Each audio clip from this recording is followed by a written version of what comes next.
A recording of slain missionary Natalie Lloyd singing Jesus is the Answer played for a crowd of friends and family members at her funeral on Tuesday. Those loved ones gathered at a Missouri church to remember Natalie and her husband, Davey, after they were murdered by a gang in Haiti late last month.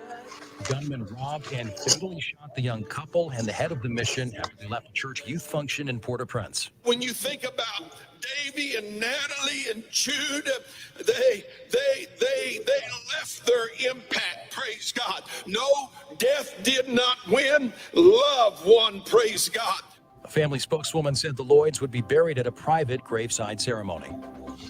For World Radio, I'm Kent Covington. For more sound journalism grounded in facts and biblical truth, WECU 1570 AM and W298BX 107.5 FM, Winterville, North Carolina.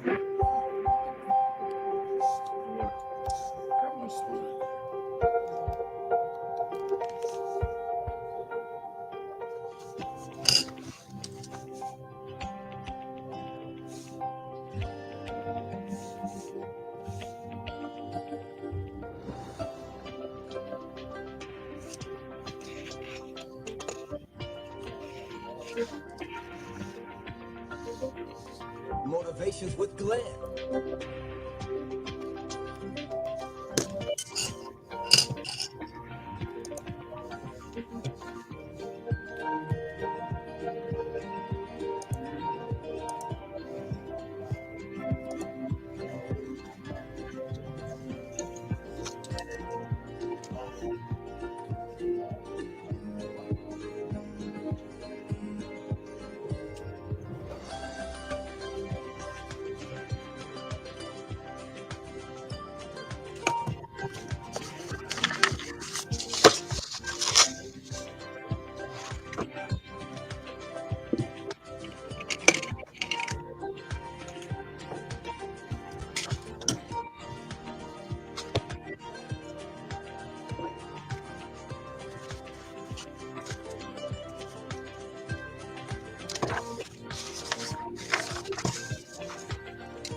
Good day, ladies and gentlemen.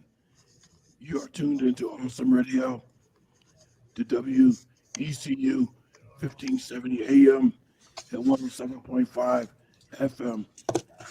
Awesome Radio and Awesome Radio Network. You are tuned into the Glenn Johnson Show, Motivations with Glenn and Apostle Jacqueline Cullins Williams.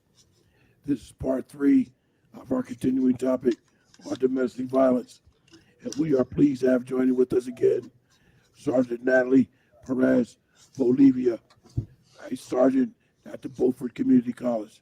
And she is absolutely gorgeous. How you doing today, Sergeant? I'm well. I hope you all are doing well too. Yes, we are.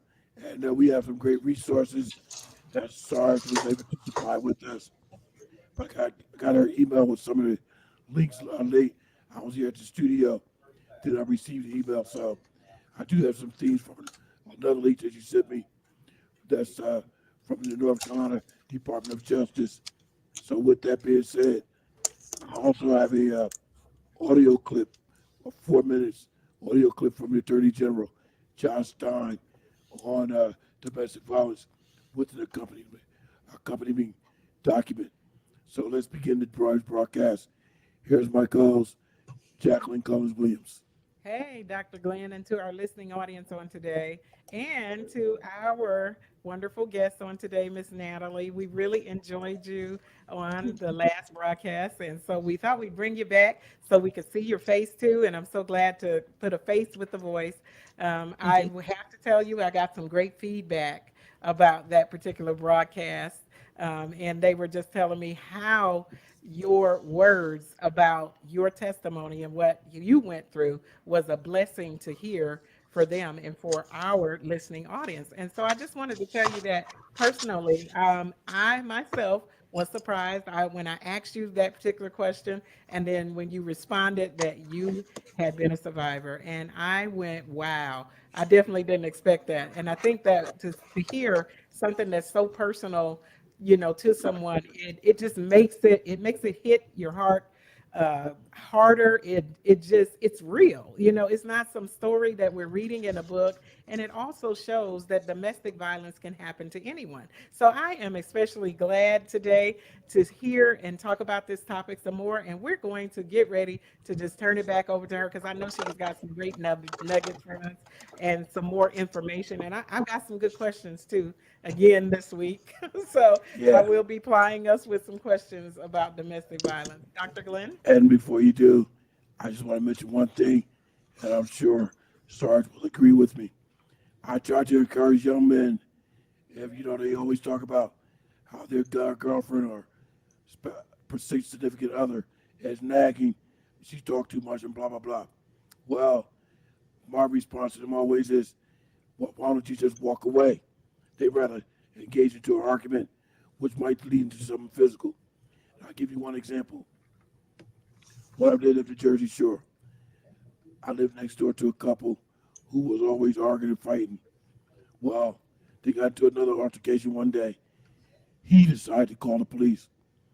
But the mistake he made was, when he called the police, as the police arrived at the residence, he walked outside and approached the police car with an open container of beer.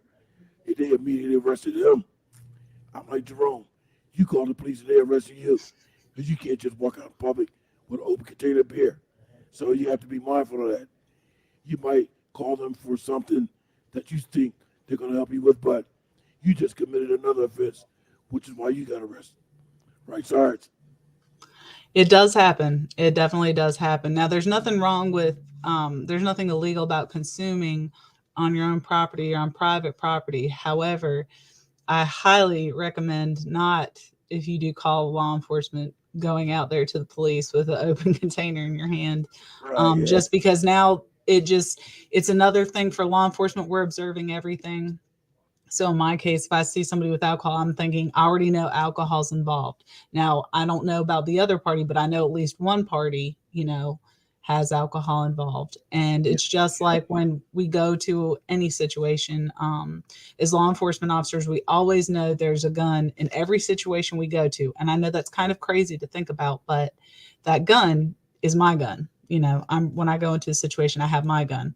And a lot of law enforcement officers do tend to be shot with their own service weapon, whether it's from lack of training or just, an accidental fire as they're pulling it out. So I tell officers, I'm like, look, if you see somebody coming towards you, that's just a key. Everything you see is a little piece of the puzzle that you're putting together. So if I see somebody with a weapon, I'm like, okay, now we have a weapon involved. It doesn't mean that person's doing anything wrong, but you're just looking at, it's like a checkoff list. This is something that's involved. That's something that's involved. So the less you come to the officers with, other than your information, the better.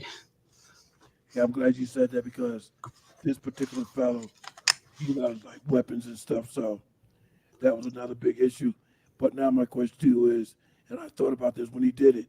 So now he called the police. Now they're there for two things: what he called them for, and the fact that he's in public with an open container of beer. So now they're there to handle two situations rather than one. And it's also up to the officer as well. A lot of times, we will try to exercise the best judgment. So let's just say they were just arguing loudly. Nobody was hurt. The neighbors have called in a noise complaint. You can see there's alcohol involved.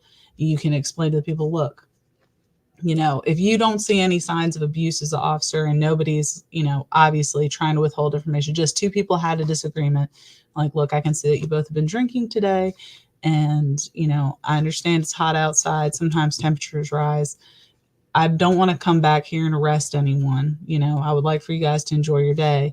And if nobody has a problem, how about, we just consider this a verbal warning for both of you, sir. Please don't walk outside your residence with alcohol in your hand, and please stop, both of you talking negatively towards each other so loud. I mean, it's okay to disagree. And if you feel like you can't do that, if you feel like this is just going to continue on and on, if I have to come back, I'll probably arrest somebody.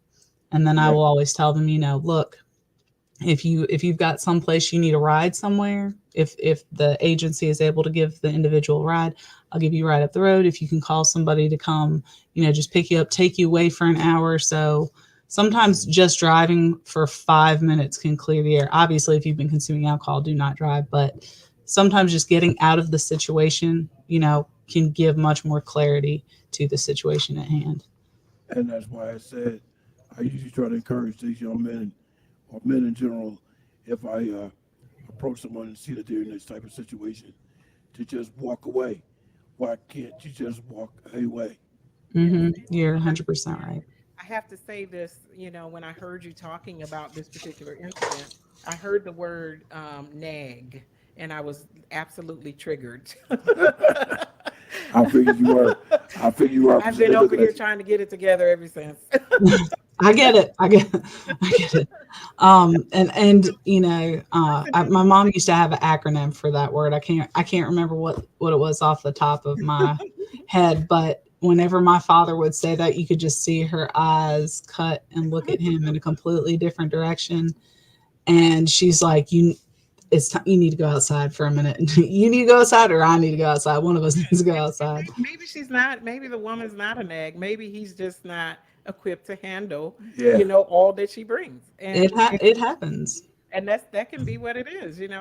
That's something about that word that just, it just because men can be a nag too, or they can be short tempered and don't have the patience to deal with things. And sometimes communicating that will cause things, and just saying, look, I need a little space. I don't feel like I can deal with this right now, instead of, accusing the other person of being a nag. Dr. Glenn, we're getting ready to go out on our first break. And so we're going to admonish our listeners to come back and listen to us here at Awesome Radio. Dr. Glenn. If anybody has a question or comment, please don't hesitate to call in. You will be live on the broadcast upon your call. To call in, the number is 252-756-2008. I'm sure my co-host and Sergeant Violi. Oh my God. It's fine. You call me Natalie. Sergeant Natalie, we'll be standing by, waiting for your call. Once again, you're tuned in to Awesome Radio and the Awesome Radio Network, 107.5 FM at 1570 AM. You are tuned in to Glenn Johnson's show, Motivation with Glenn and Apostle Jacqueline Cullins Williams. Back in a moment, ladies and gentlemen.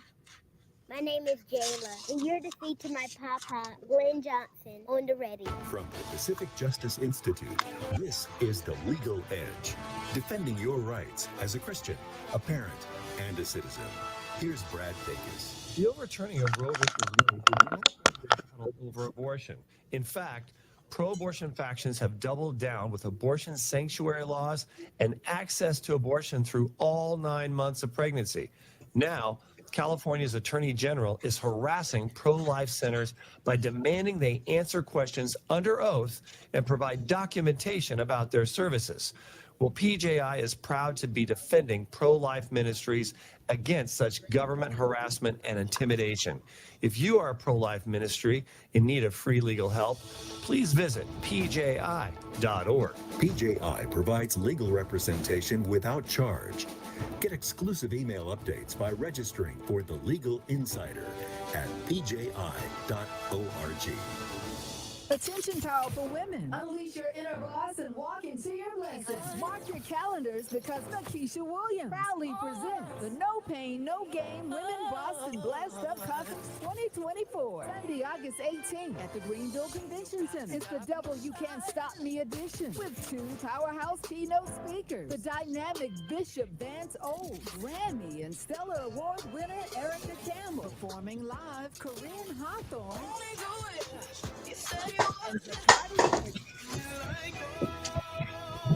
Experience soul-stirring messages. Chanel Monique Lee, Deja Formo, and prophetess Jacqueline London. This conference will leave you forever changed. Hosted by visionary Keisha Williams and comedian Akita B. No Pain, No Gain. Women Boston Blessed Conference 2024. Where the devil can't stop you and the blessings await. Sunday, August 18th. Doors open at 2 p.m. Show starts at 3. Vendor space available and early bird tickets for just $65 at NakishaMWilliams.com. You're listening to Awesome Radio, WECU, 107.5 FM, 1570 AM. Christian media with the spirit of excellence. Welcome back, ladies and gentlemen. I'm telling you, I enjoy this conversation, but I'm not going to engage in too many stories because I have a lot of them.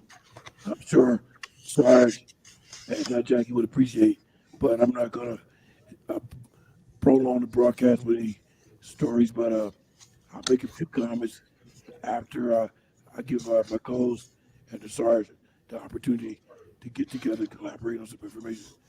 Jackie. Definitely, Dr. Glenn. And I'm going to ask Natalie if she would bring us that acronym for NAG that her mother used to have. I, I sent my mom a message. She has not responded back to me yet. So I'm going to hopefully need to she hear will. that before we end this Yes, broadcast. ma'am. Okay, so I had a question for you, Miss Natalie. Yes, ma'am. Is there a difference in men and women abusers? Is there a difference? Well, a huge, there is and there isn't, because really anyone can be a physical abuser, anyone can be a psychological or emotional abuser. The main difference between male and female, besides obviously genetic makeup, is men are usually, on average, stronger than most females. So, men have testosterone, which means that they dump more adrenaline than women do. So there tends to be more forceful acts with men abusers, male abusers, than there is with female abusers. I'm not saying female abusers don't do that, but usually female abusers do things along the lines of, withholding marital relations or children, or, attention, or they, sometimes I've known people that said, my wife wants me to keep these apps on my phone that track my location, but she won't let me have them on her phone. It's a psychological control.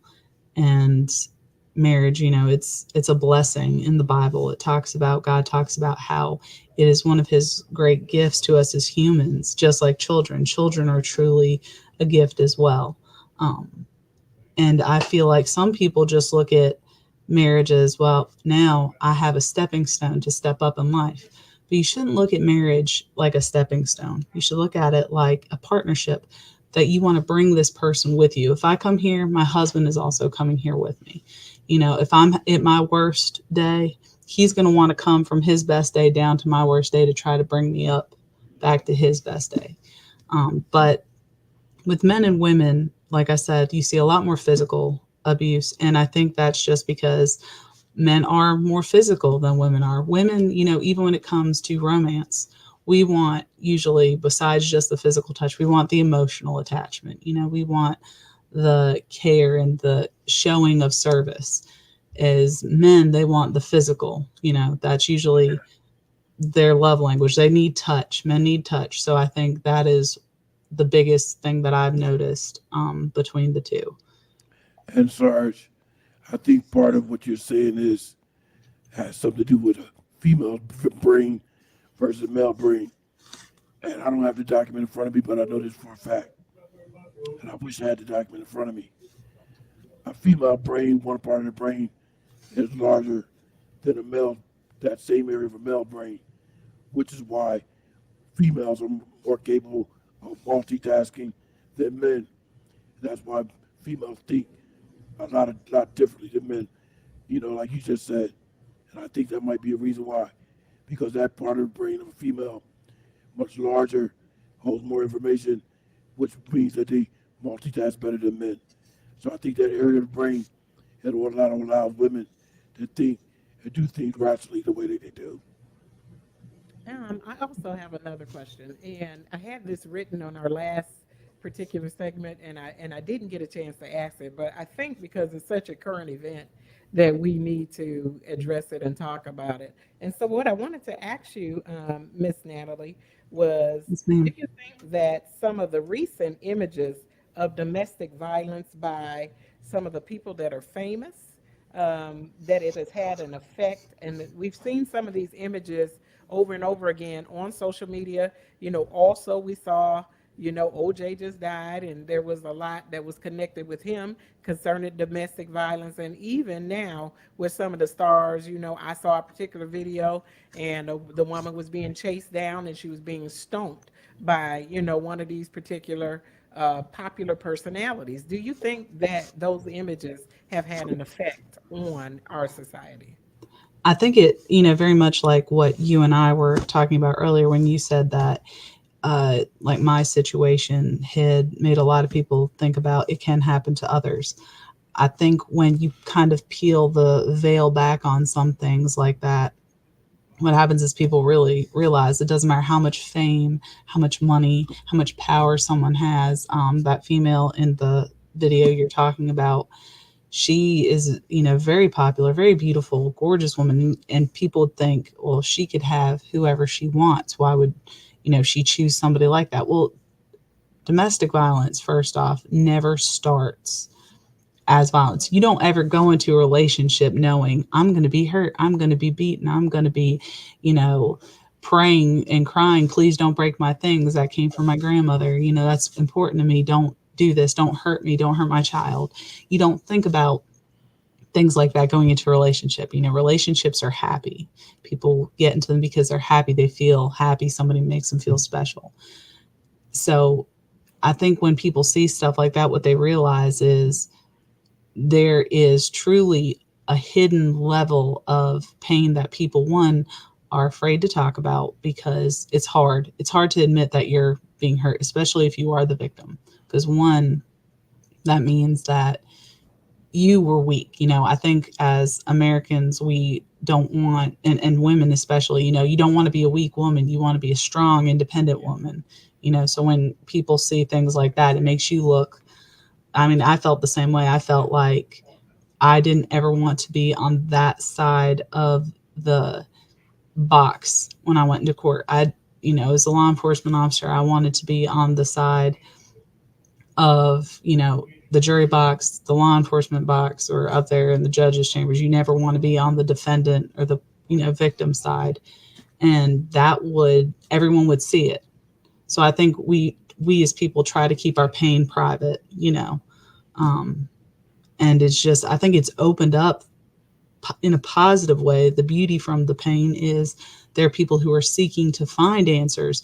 Maybe they realize this isn't normal. I've been thinking this was okay, but this isn't normal. So, I mean, we know now, being out of things like that, that we know that's not normal. We know that's not okay. But some people truly have to see it almost at a star level to understand that that is not a positive thing. That's not a good thing. And somebody that hurts you that way doesn't truly love you the way that God intended you to be loved. And that is a lot of what I feel we see as a society about this. I mean, it's heartbreaking to know that she went through that and that there are people who are going through it today. But thankfully, it was put out there so it could be dealt with and handled. You That is have it. another Go ahead. question I had was that, do you think that financial status has an impact on domestic violence? Because we see these people with money. I mean, you would think that, that people that people have the image that if you have money, you have less problems. When the truth is that you actually have more problems. More You know, money, more problems. I think that was like, a thing. Money only buys temporary happiness. It won't buy you into heaven. I think that's a real big reason why it says in the Bible to put your treasures up in heaven. Money is great for here. It makes things comfortable, but it does not, if you're not truly like giving your money away and helping others, that's a blessing from God. If you don't take that blessing and help bless others, you're wasting, that blessing from God. But I think these people with money, one, they can afford good attorneys, and good attorneys, good defense attorneys. Let me put it that way. The more money you throw at them, unfortunately, there are some places, not around here, thankfully, where people are well connected. And judges are elected, just like most elected positions. we're getting ready to go out for another break here, Miss Natalie. We'll So come we're going back. to ask everybody to hang in there and come back with us, Dr. Glenn. When we come back, I'll play that 4-minute audio clip from Attorney General John Stein, which will lead us into some of the documents that we have. That I do have one story to share with my co-host and Sergeant Natalie. So stick and stay, ladies and gentlemen, Awesome Radio. Back in a moment. The Northern Pitt County Improvement Association will be hosting a community event entitled Building a Healthier Pitt County Together on Saturday, June 15th from 1 to 4 p.m. at their NPCIA building at 2197 Old River Road in the heart of Greenville. This free event will be a fun family day where they will have free health screenings, educational and fun activities. Food vendors will be on site along with games and more. Register for free by visiting their website, npciainc.org. Again, that's Saturday, June 15th, 1 to 4 p.m. at 2197 Old River Road in Greenville. Please feel free to visit their website to find out more information about this event. Hope to see you there. You're listening to the Ankerberg Minute with apologist and television host, Dr. John Ankerberg. How good do you think you have to get into heaven? Jesus said, "Be ye perfect, even as your heavenly Father is perfect." But all of us have broken that standard. That's why we need Jesus. In an interview with Dr. Erwin Lutzer of Moody Church, he shared, I went downstairs in the Palmer House where nearly 100 booths were set up with all the different religions of the world that were present. I went to many of these booths and asked them, do you have a sinless Savior? And you know, John, I could not find one single Savior. the only sinless Savior is Jesus Christ. Admit to God that you're a sinner. Believe Jesus died for your sins. And ask Jesus to forgive and save you today. For additional resources, log on to jashow.org. You're listening to Awesome Radio, WECU, 107.5 FM, 1570 AM. Christian media with the spirit of excellence. We're back. You're listening to The Glenn Johnson Show. You can reach Glenn at glennjohnsonshow@gmail.com. Welcome back, ladies and gentlemen, to Awesome Radio and the Awesome Radio Network, WECU, 107.5 FM, 1570 AM. We have a continuing topic that we're discussing, domestic violence, with my co-host, Apostle Jacqueline Cullins Williams, and Sergeant Natalie Bolivia. I can never get that right. It works. Look, it took me a while too. Don't feel bad.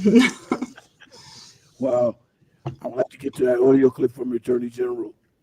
And if this is important, so I appreciate it if everybody pay attention. Then I have a question for Sergeant, because it does mention something about domestic violence on college campuses.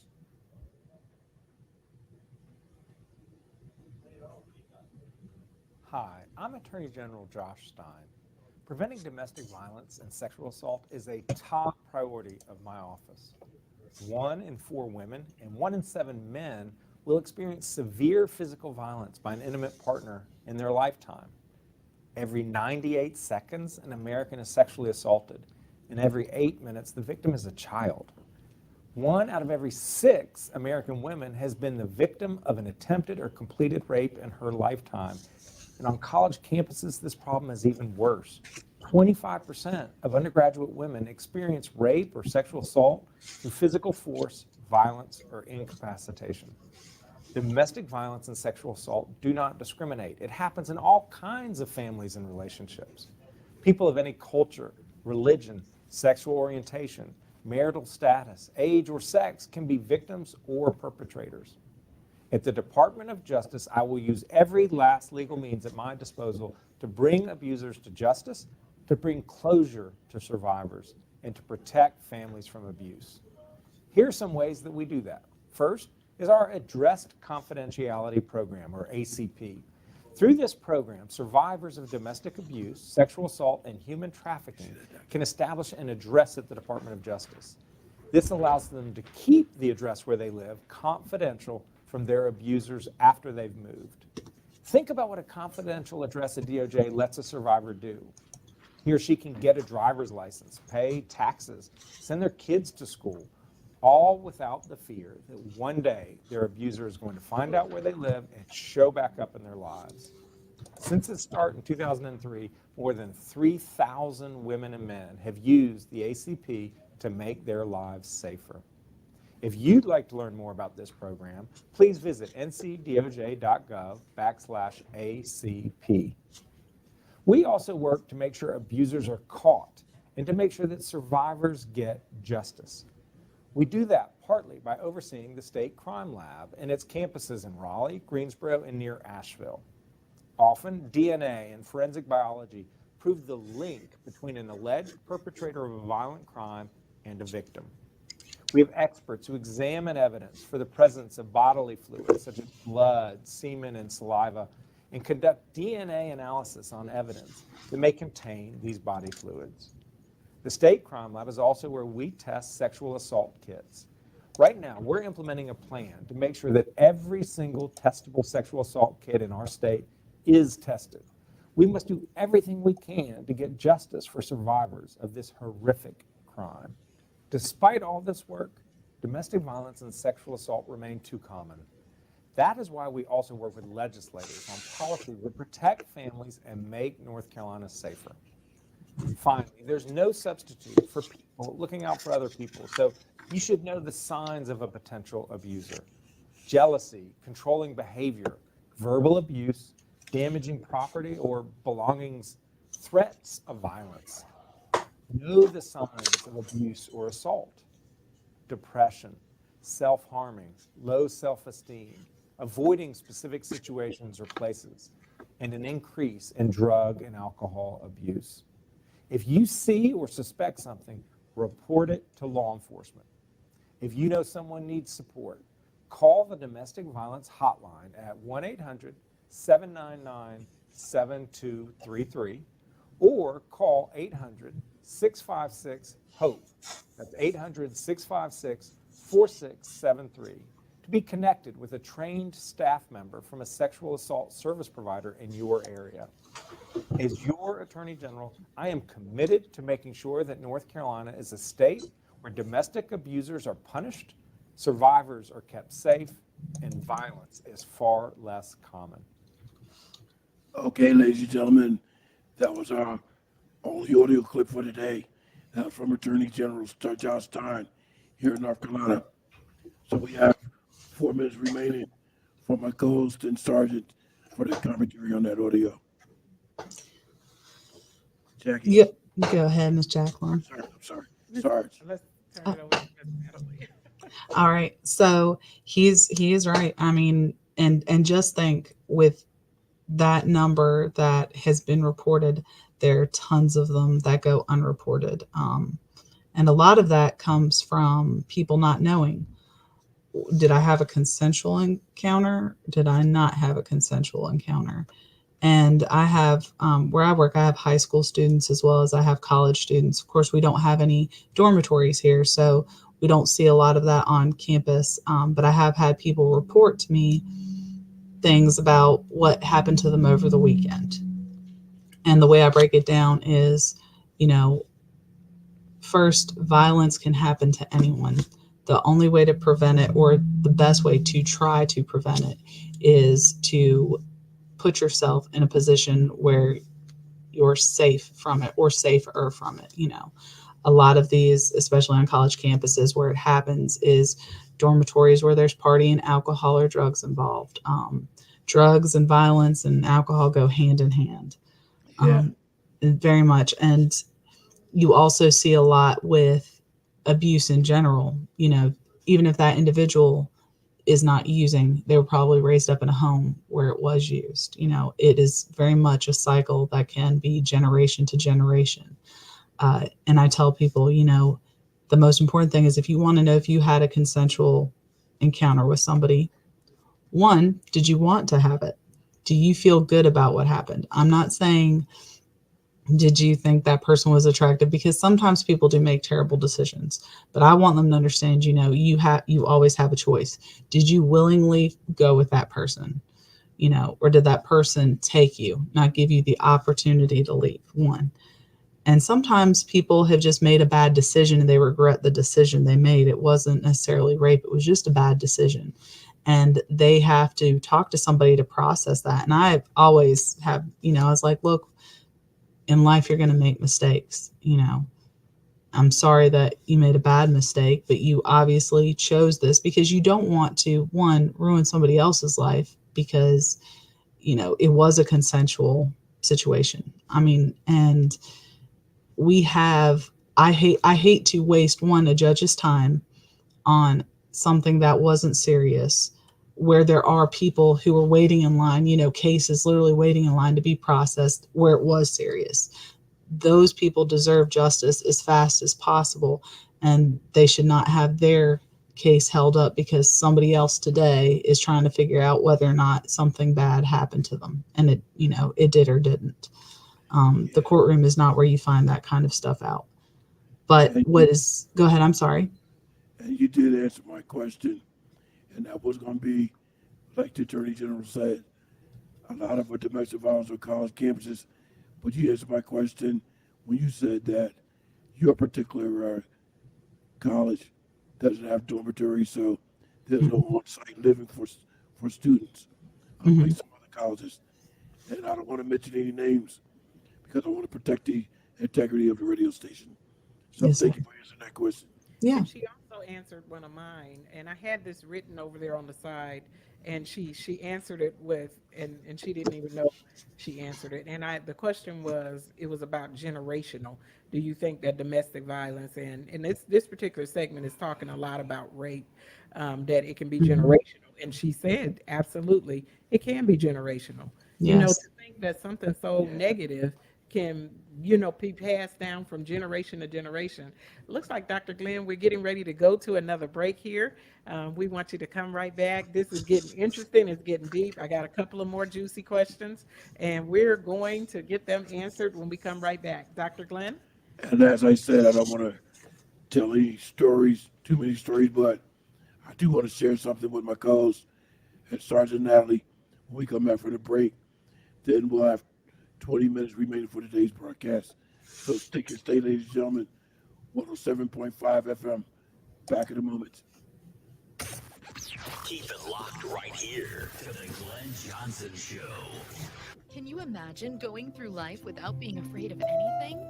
Even when the stress is intense, the anxiety high, it can feel like there's nowhere to turn. But with Egypt's entire army running them down, Moses encouraged the children of Israel with these two simple sentences that still ring true to your life today. Don't ever forget this. The Lord Himself will fight for you. Just stay calm. Growing your faith with Exodus 14:14. You're listening to Awesome Radio, WECU, 107.5 FM, 1570 AM. Christian media with the spirit of excellence.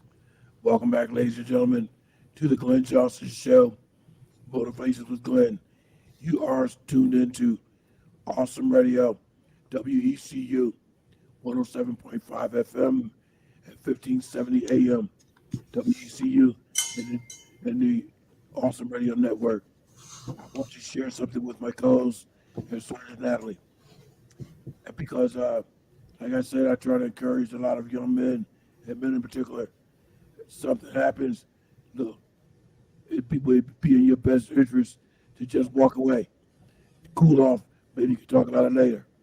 And the reason why I'm saying that is, and most of my friends at the Jersey Shore know this about me, I don't participate in all that, well, he didn't look out for me, look out for me, because they're trying to cover up their tracks for cheating or messing around, or their fiance or their wife. But they know I will not do that, because I try to minimize the situation and eliminate any harmful things done to anybody. So they know me. If your wife or girlfriend call me, I'm telling her the truth. And I have done that. I continue to do that. That's why they don't tell me nothing. I said, well, you better keep it that way, because if she asks me, I'm going to tell her. That just happened to me last year. Now this particular friend is living single now. His wife got the house. He's living on his own house in an apartment. Because she called me up, Glenn, did you talk to so-and-so 3 o'clock this morning? I said, I don't talk to anybody 3 o'clock in the morning. I'm just getting up myself. So, no, I have not talked to him. I'm not sticking up for him. I'm not looking up for him. No, I haven't talked to him. So I try to minimize situations instead of escalating them.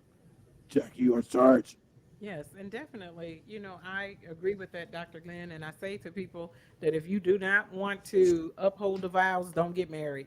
It's a very deep commitment and it's lifelong and it's through good, bad, pretty ugly. It can be through a lot of different changes and ups and downs. Mm-hmm. You have to be prepared for that. When you talked about nagging earlier with my husband, and I am married, I say to him, when he sometimes says, I don't want to hear it or something, I'll say, listen, I signed. And I did. I signed for you. We signed for each other. I That's right. signed, so you got to put up with this. That's right. And Mhm. you agreed. You That's signed. right. You signed for this. This all belongs to you. So we keep it lighthearted. Yeah. And that's how I'll turn it off. I signed. So no, I'm not going to go away. And no, if you think it's nagging, I'm sorry. You signed. This is what we do. That, So, I keep it agree. lighthearted. I Hmm. wanted to. They talked about rape, and last week I particularly, definitely had everything written out on paper because I knew that was a part of the domestic violence that comes along with it. Is often rape, It sure is. whether it's a spouse or even and a lot of people don't think you can rape a spouse, but you definitely can violate your spouse, especially Most if definitely. you're using sex as a way of controlling them and trying to demean them. One of the things, and I just had three references to the Bible that I wanted to talk about quickly. The Bible talks about, I believe her name is Dinah, and Tamar, and a concubine in the word that were all three that suffered rape. And one of them suffered it by their brother, who manipulated a situation to get her in and to take advantage of her. And then he just left her. He didn't want it. He pretended to be sick and asked the father if she could bring him something to eat, to take care of him, as he manipulated this whole situation to get her alone. And when he got her in, he took advantage of her. And he just pretty much kind of cast her away. And this particular event caused a lot of family, drama. And the next thing you know, the other brother, when he found out about how this brother took advantage of the sister, he went and he killed him. So this particular, rape, the Bible talks about it and it describes these acts as detestable. The Bible is not in favor of women being abused. Well, and of No. course, we know it's not in favor of mankind, anybody being abused. But usually in those days and those times, it was more women that suffered on that side than men. I mean, I don't think that we see any example in the word of a woman being the one that's the aggressor or the abuser. Now, we do see one, and I think her name was Jael, and she killed the king when he came into her tent. I mean, that was a different particular situation. Dr. Glenn? 4 minutes. I was just thinking about something. I was counseling a couple one time, and they was going back and forth. And she was saying, "Well, I'm tired of picking him up." He's like, "Yeah, she don't ever want to come pick me up." I said, "Let me ask you a question, sir." I said, "What do you do for a living?" He said, "I'm good in construction." I said, "So you build things, right?" He said, "Yeah." I said, "Well, how about building a car? Or since you're in construction making a lot of money, just buy one. But if you're in construction, you're building stuff, and you don't have no car, just That's build a right. car."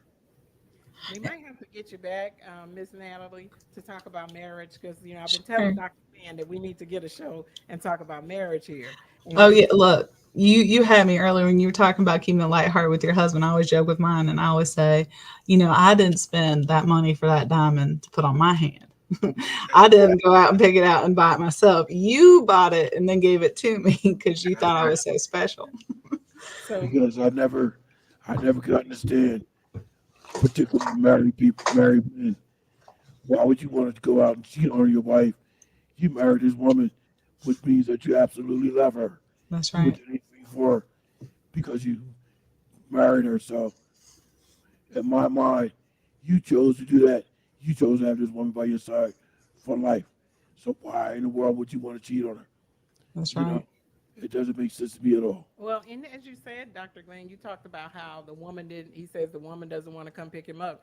Those are issues and things that happen. Those are the parts of marriage that you have to work out because you do, in that case, I'm sure that there's some imbalance there because Mm-hmm. when you both are serving each other, you don't have to look and say, well, yeah, I'm so sick. You ask for this every day. Then the thing is what is he bringing and what is he serving her with?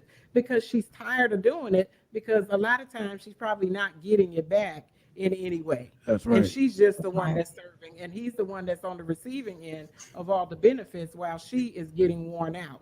Yeah, but he did say he was in construction, so he's building things. So of course I was being lighthearted and joking around about building a car. But hey, if you're in construction, you don't have a car, build one. That's right. That's right. And I think really and truly, like going back to all that, tying all of the, the rape and the marriage and everything together, like, the raping of a spouse, you have to, in a marriage, you have to want to give to each other. You have to want to give. As women, we should make ourselves available to our husbands. But we all know there are days where you just don't even want to get up and get out of the bed. I mean, it is hard.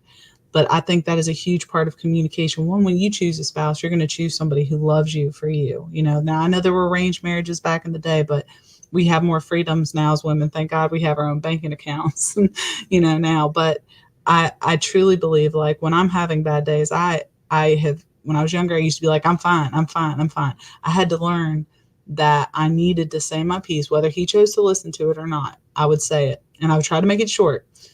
No offense, Dr. Johnson, but sometimes I think shorter messages work better because if I give my husband a long explanation, he heard one word, one phrase in there, that's what he's hanging on to throughout the rest of it.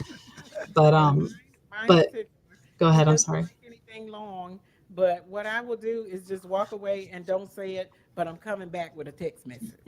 That's right. Oh, by the way, my mom Yeah. sent me that acronym. The acronym was, I knew it was something about apology, but she said it meant, to her, she would always say it means no apology given. She said, you're saying I'm nagging. She said, but really what it is you've done something wrong that I've asked you to do over and over. And instead of giving me an apology, you're giving me a bunch of excuses. You're gaslighting me, essentially. She said, so I would always say, oh, you say I'm nagging, but really what you're doing is not giving me an apology or correcting your attitude. So she would That say, is awesome. I love that. I That's love good. I that. gotta remember. I gotta write that down on my No list of apology given. acronyms. I'm going to use that right away. Tell your mom I said thank you. I will. But I don't know how much time we have, but going back to what happened to Tamar in the Bible, she was David's daughter, and it was her brother Absalom who came from the relationship of David and Bathsheba. And he, when he did that, apparently she was like, because I studied this when I was in private school, she was very, very favored. She was very Just gorgeous. a moment to go out to our break. Sure. We'll be right Yes, back. ma'am. We'll be back with our final 10 minutes after this brief break. Take a stay, ladies and My gentlemen. name is Jayla, and you're the seed to my papa, Glenn Johnson, on the radio. Okay, that was very brief. So we are down to our final 10 minutes. I know Sarge is a supervisor. You have things to do. So Yes, sir. just focus on these two documents. We have Sure. at least three, four, but we'll focus on two of them. Sure. One is the Department of Justice, ACP. That was that program that the Attorney General that was talking about in order to fix. The other document is domestic violence intervention programs, DVIP. We'll just focus on those two. Okay. 10 minutes. I'm pulling them up. The DVIP, is that the one you're talking about?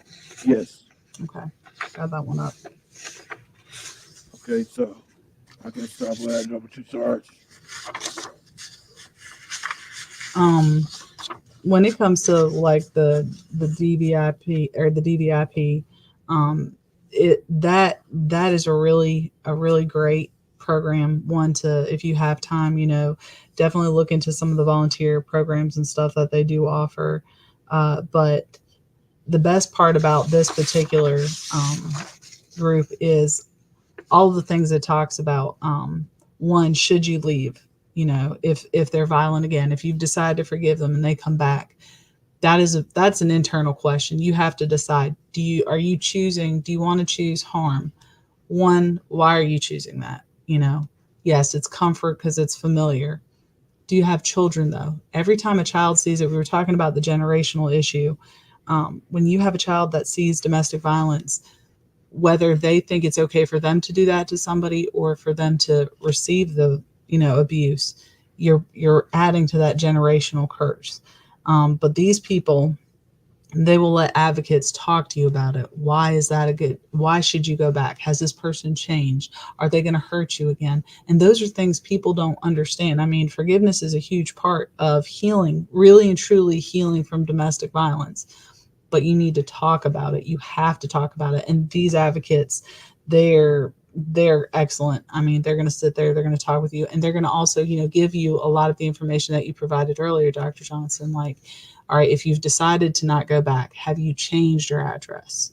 Have you, set up daycare someplace? Is this a secure daycare? Or is this somebody's house? And then they're going to talk to you about how to know if this person's truly, genuinely sorry, which is a really big thing too. People can say they're sorry all the time and not mean it. I remember being a kid, my mom would say, go apologize to your sister, but you need to mean it. Or go apologize to, your friend at school, but you need to mean it. Don't just say sorry, mean that you're sorry, show you're sorry. The way we show we're sorry is we change. We change, we make drastic changes, not little changes, not like, okay, well, I picked my shoes up so you won't nag on me anymore, but are you starting to help, like, pick up other people's shoes because you see they're left at the front door?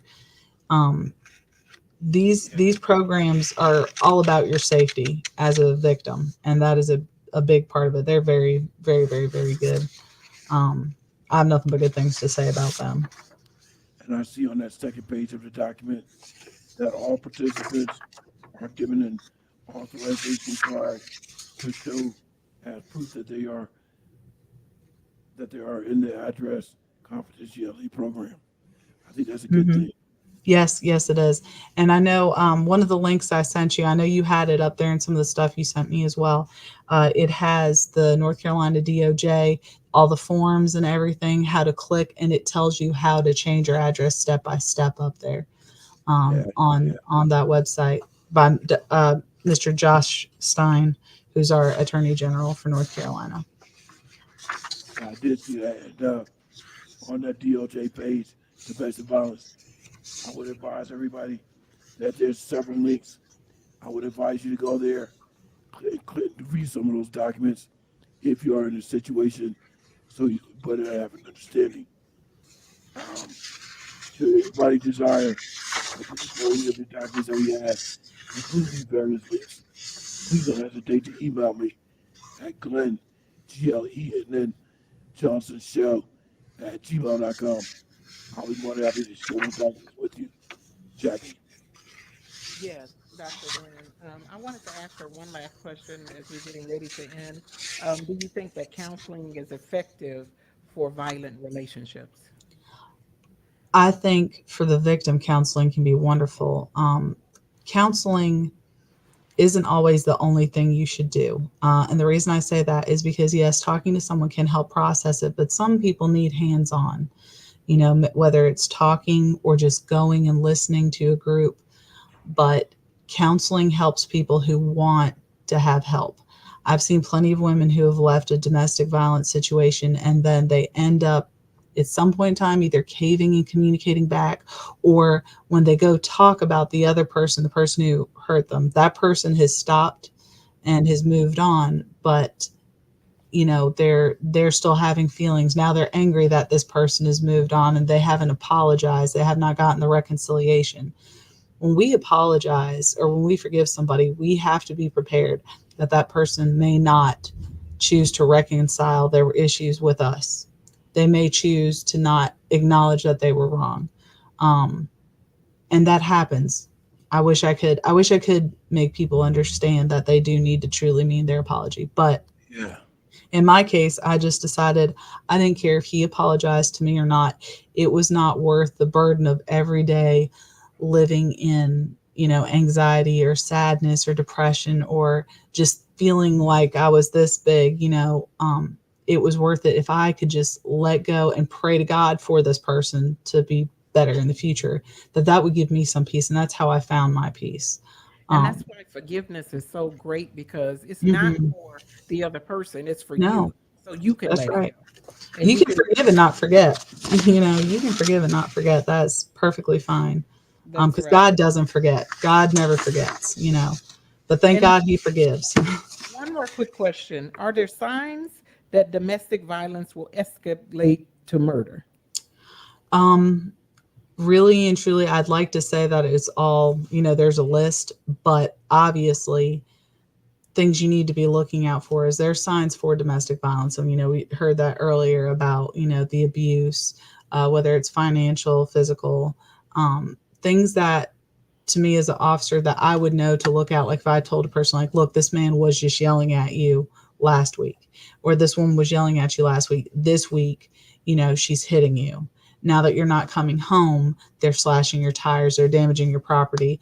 A big sign that means this person doesn't care about your physical safety would be when they are willing to put you in danger, not just a slap, not a smack, but like, cutting your brake line, or hurting your animals, something you love, hurting your child. Maybe your child isn't in a relationship, isn't from your relationship with them, but they're willing to hurt your child or harm your child or take your child away and not tell you. That is a big sign. Like the saying goes, one thing leads to another. Yes. And it can snowball going down a hill. I just tell people, look, if you feel like this could ever at some time get really bad, it probably will. Where there's smoke, there's always fire. And we're going to And say to people on today that if you are and you find yourself in a domestic violent relationship, that you can get out and you can get help. Don't be embarrassed to seek out and seek help. And sometimes you got to make a drastic move to save yourself, especially when you're in a cycle and this cycle is going on over and over again. You can get out, you can get away, and you can have a different life. Seek help. Call somebody, call 911, and call the particular helplines. Dr. Glenn, did we give out any numbers on today? I don't think we did, but if you can find it right quick before we go off, that's a 1877 number.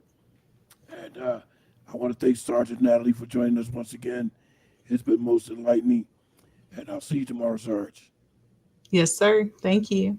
Jackie. Yes, Dr. Glenn, I think this is a sexual hotline here, the sexual assault hotline. This one is 1-800-656-4673. That's, again, it's 1-800-656-4673. And we gave that one because that's one that we had not given yet today. And call anyway, because maybe they can direct you to the appropriate party or agency that you're looking for. So whatever that number you have, just call it. They'll direct you further. I want to thank everybody for tuning in today. Thank you, Sergeant Natalie. Thank you to my co-host, Jacqueline Cullins Williams. And until next week, everybody have a blessed day. Thank you for tuning in today.